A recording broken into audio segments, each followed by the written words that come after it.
বক্তব্য রাখার জন্য অনুরোধ করছি শ্রী আকরুজ্জামান।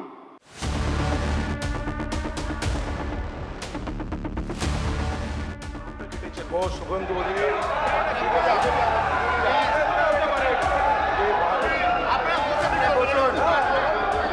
আপনি বসুন। এই কুণাল বাবু এখানে বসুন। আপনি যদি না বসেন আমি বার করে দিতে বাধ্য হবো আপনাকে। বার করে দিন তো ওকে, বার করে দিন একদম ইমিডিয়েটলি।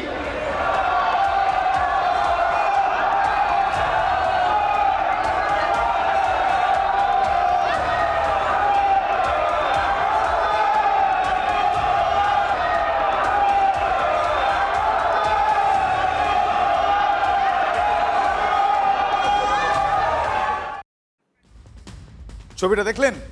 এর আগেও দেখেছেন আমি জানি। মমতা বন্দ্যোপাধ্যায়ের দুজন সৈনিক, শুধু সৈনিক বললে হবে না, বিশ্বস্ত সৈনিক একই দিনে আউট। গোটা বাদল অধিবেশনে লোকসভায় ঢুকতে পারবেন না কল্যাণ বন্দ্যোপাধ্যায়। শ্রীরামপুরের সাংসদ যেদিন সাসপেন্ড হলেন সেই দিনই, যে ছবিটা কিছুক্ষণ আগে আপনারা দেখলেন, মার্শাল ডেকে আবার কুণাল ঘোষকে বিধানসভার বাইরে বের করে দেওয়া হলো। স্পিকারের নির্দেশে মার্শাল এসে কুণাল ঘোষকে বাইরে বের করে দিলেন। একই দিনে কিন্তু ঘটনা ঘটলো, এবং যে দুজনের সঙ্গে ঘটলো সেই দুজন মমতা বন্দ্যোপাধ্যায়ের এখনো বিশ্বস্ত সৈনিক। এই মুহূর্তটা আপনারা দেখছেন, আরও একবার দেখাচ্ছি, কিছুক্ষণ আগেও কোলাজে দেখালাম। এক প্রকার পাঁজা কোলা করে কুণাল ঘোষকে বের করে দেওয়া হচ্ছে, যার আরও একটা পরিচয় বেলেঘাটার তৃণমূল কংগ্রেস বিধায়ক। প্রশ্ন হচ্ছে কিন্তু কেন, কি এমন কুণাল ঘোষ করলেন যার জন্য হাউসের বাইরে তাকে এভাবে বের করে দিতে হলো? দেখুন সেই ছবি। শান্ত হয়ে বসুন।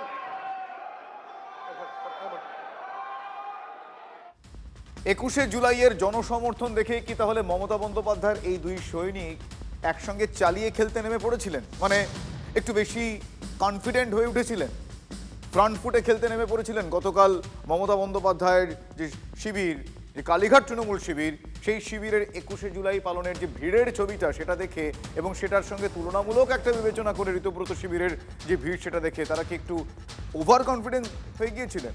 লোকসভা বিধানসভায় তাঁদেরই দলের বিদ্রোহী শিবিরের বিরুদ্ধে নেমে দুজনেই কিন্তু আউট হয়ে গেলেন। বিদ্রোহী দলের মুখ্য সচেতক মানে ঋতব্রত গোষ্ঠীর আকরুজ্জামান, তিনি যে সময় বলতে উঠলেন সেই সময় কুণাল ঘোষ নিজের আসন ছেড়ে আকরুজ্জামানের দিকে এগিয়ে যান। দেখুন সেই ছবিটা। মাইকের সামনে তিনি দাঁড়িয়ে পড়েন, শুধু তাই নয়, বলতে বাধা দেন।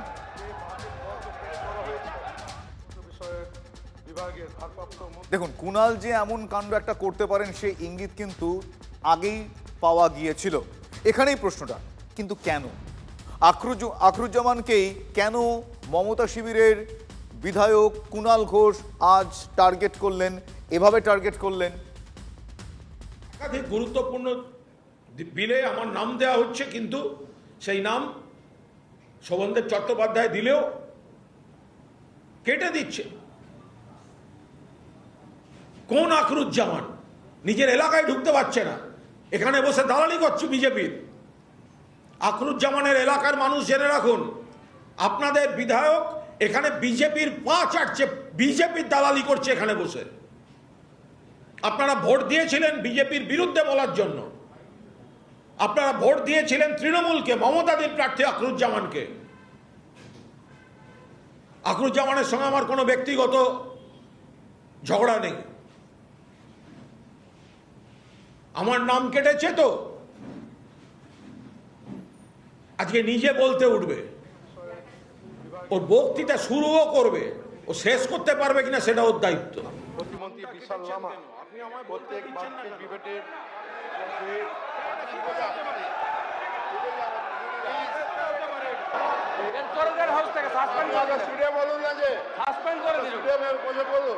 আপনি যদি না বাড়ান, আমি আবার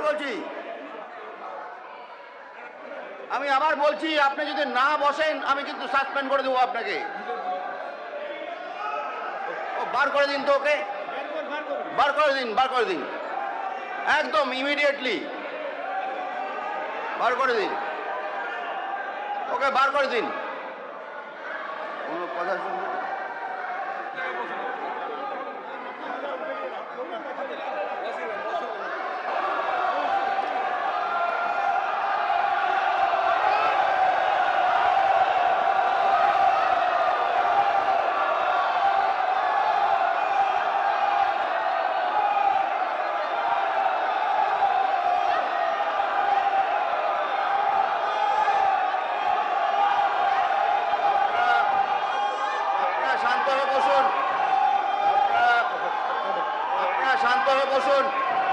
ধন্যবাদ।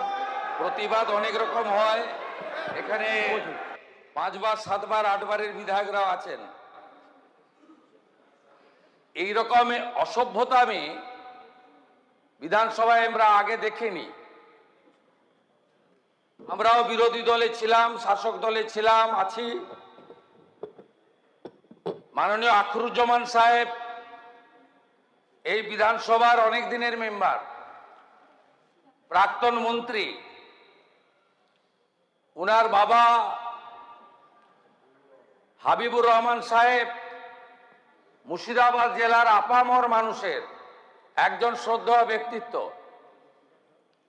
আজকে যেভাবে মমতাপন্থী তৃণমূলের একজন সদস্য তাকে কার্যত শারীরিকভাবে নির্যাতন করতে এগিয়ে গেছিলেন, আমি মুখ্যমন্ত্রী হিসাবে এবং লিডার অফ দি হাউস হিসাবে এর তীব্র নিন্দা করছি। সাজানো পুতুল চাইছেন কিছু। আখরুজ্জামান তিনি অপোজিশন তথাকথিত বিতর্কিত চিফ হুইপ, বাট তার হাতে ক্ষমতা দিয়ে রেখেছে স্পিকার। আমাকে বলতে দিচ্ছে না, হ্যাংলার মতো নিজে বলবে। আর ওরা কি বলবে, ওরা কি বিরোধিতা করবে? ওদের তো বসিয়েছে বিজেপি, ওদেরকে বসিয়েছেই তো বিজেপিকে যাতে বেশি আক্রমণ না করা হয়। তারপর স্পিকার সাহেব বললেন আপনাকে বার করে দেবো। তাই আমাকে বসিয়ে রেখেই বা আমার লাভ কি বলুন? তারা প্রকৃত বিরোধী চাইছেন না, বলছে কণ্ঠরোধ। কণ্ঠরোধ হতো পিসির জামানায়। মায়ের থেকে মাসির দরদ বেশি। বিজেপির কয়েকজনকে দেখলাম যেন বি টিমকে আগলে রাখতে পুরো মরিয়া, দরদ উঠলে উঠছে। কে করেছে ওদের কণ্ঠরোধ? আজকেও তৃণমূলের যিনি চিফ হুইপ, যিনি এখন কোন তৃণমূল বললে আবার গুলিয়ে যাবে, হ্যাঁ, তো সেই চিফ হুইপ কতক্ষণ ধরে বললেন? ওদের এক সিনিয়র বিধায়ক বললেন আপনি এদিকে চলে আসুন, আমাদের সঙ্গে চলে আসুন, আপনার বলতে কোনো সমস্যা হবে না। আমি দেখুন, এই পাঠশালায় তো আমি পড়িনি, আমি বলার জন্য আমি গ্রুপ চেঞ্জ করবো? এটা কোনো কাজের কথা? এরা ইনস্ট্রাক্টেড অ্যান্ড কন্ট্রোলড বাই সরকার পক্ষ। ওর কণ্ঠরোধ কে করেছে? দুই সৎ ভাইয়ের ঝগড়া, কে আসল সম্পত্তিটা পাবে বাপের, কে জোড়া ফুল নেবে, কে সর্ষে ফুল নেবে, তার লড়াই চলছে ওদের। আর কণ্ঠরোধ করলো বিজেপি। কুণাল ঘোষ কি বলে রেখেছিলেন সেটা আপনাদের শোনালাম, ব্যাক টু ব্যাক অন্যদের বক্তব্যও শোনালাম। আজ যে কারণে বেলেঘাটার বিধায়ক উত্তেজিত হয়ে পড়লেন, তার এই উত্তেজিত হয়ে পড়াটা কিন্তু নতুন কিছু নয়।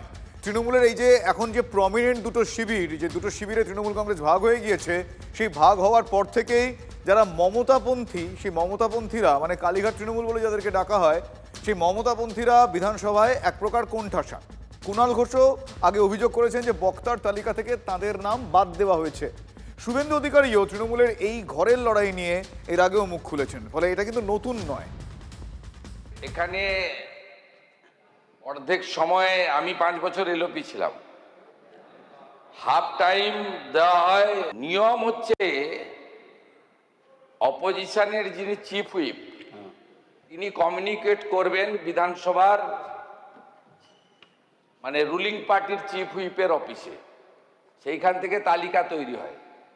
আর আপনাদের যে নিজেদের ঝগড়া, এটা মিটানোর জন্য তো রাজ্য সরকার মুখ্যমন্ত্রী দায়িত্ব নিতে পারবে না। আমি অপোজিশন চিফ হুইপ কালেকটিভলি ভাবে সকলের সঙ্গে আলাপ আলোচনা করে কে কোন সাবজেক্টে বলবেন সেটা সিদ্ধান্ত আমি নিই, কিন্তু সকলের সঙ্গে আলাপ আলোচনা করার পরে। এখানে কোনো উপরের নির্দেশেরও অপেক্ষায় থাকি না। হাউসও করবেন না, শেষ পর্যন্ত থাকবেন না, আমাকে তো তালিকাটা করার সময় দিতে হবে। দেখুন, একটা কথা বলার অপেক্ষা রাখে না যে বিধানসভায় এই ধরনের ছবি একেবারেই কাম্য নয়, কিন্তু কালীঘাট শিবির তারা কি ঠিক করে নিয়েছে এবার ওই ডিফেন্সিভ না খেলে একটু ওই পাওয়ার প্লে খেলবে? মানে মমতার এক সৈনিক কল্যাণ বন্দ্যোপাধ্যায় তিনি বলেওছেন মমতাদির এবার রাস্তায় নেওয়া উচিত। 21শে জুলাইকে সামনে রেখে গতকাল তৃণমূলের দুই শিবিরের সামনে এক প্রস্ত শক্তির পরীক্ষাও হয়ে গিয়েছে। সেখানে ঋতব্রত শিবির চূড়ান্ত ফ্লপ। মঞ্চে নেতা বিধায়কের ভিড়ে সামনে দর্শক আসনে কর্মীদের দেখতে পাওয়া যায়নি, হাতে গোনা ছিলেন কয়েকজন। সব ভিড় দেখা গিয়েছে বিড়লা তারামণ্ডলের সামনে। তৃণমূলের আসল নকলের এই দৌড়ে দুই শিবিরের কাছে 21-এর সমাবেশ খুব গুরুত্বপূর্ণ ছিল, যেটাকে বলা হয় অ্যাসিড টেস্ট। মমতার শিবিরের জন্য ছিল অস্তিত্বের লড়াই। চৌঠামে হারের পর যে ঝড়ঝাপটা ব্যাক টু ব্যাক এসেছে, সেই জায়গায় কোনো সন্দেহ নেই যে মমতা বন্দ্যোপাধ্যায় গতকাল অনেকটাই অক্সিজেন পেয়েছেন তার দলের কর্মী সমর্থকদের উপস্থিতি দেখে। আর তাতেই কি 24 ঘন্টার মধ্যে রাজনৈতিক রসায়নে একটা পরিবর্তনের আভাস আসলো? আচ্ছা, মমতা বন্দ্যোপাধ্যায় দীর্ঘদিনের রাজনৈতিক সতীর্থ মদন মিত্রকে রাতারাতি কেন শিবির বদল করতে হলো? এই উত্তরটা কিন্তু একেবারেই অজানা নয়। পরিবার, ফ্যামিলি ম্যাটার করে, কথা নতুন করে বলার কিছু নেই। কালীঘাট শিবিরের মুখে আপনারা শুনেছেন। তারপরেও 21শে জুলাইয়ের পরদিনই মমতা বন্দ্যোপাধ্যায়ের থেকে বেরিয়ে আসা মদন মিত্র, সেই মদন মিত্রের ছেলেকে কোথায় ছুটতে হলো? ইডি দপ্তরে। শুধু তাই না, আপনাদের নিশ্চয়ই মনে আছে আগামী 29শে জুলাই কামারহাটির বিধায়ক মানে মদন মিত্রকে যেতে হবে কোথায়? সিজিও কমপ্লেক্সে। এই দুদিনের মধ্যে মদন মিত্রর স্ত্রী অর্চনা মিত্রকেও কিন্তু এনফোর্সমেন্ট ডিরেক্টরেটের মুখোমুখি হতে হবে। এখানেই প্রশ্নটা। তাহলে শিবির বদলেও শেষ রক্ষা হলো না? অনেক কানাঘুষো শোনা যাচ্ছিল যে শিবির বদলের পেছনে কি কি কারণ হতে পারে। মানে 21-এর জনশূন্য সমাবেশেই কি তাহলে এক প্রকার মোহভঙ্গ হলো? মানে ভারেও কাটলো না? তাহলে ঋতব্রত শিবির এই মুহূর্তে অচল আধুলি? কালীঘাট শিবির যদিও বলছে যে এটা একটা আই ওয়াশ। এইসব আই ওয়াশ ডেকে পাঠানোর কোনো মানে কি আছে? অভিযোগ থাকলে অ্যাকশন দেখবে লোকে, অভিযোগ থাকলে অ্যাকশন দেখবে। মদন মিত্রের ক্ষেত্রে কি অভিযোগ? মদন মিত্রের ক্ষেত্রে অভিজাত ক্লাব, সেখানে মদনদা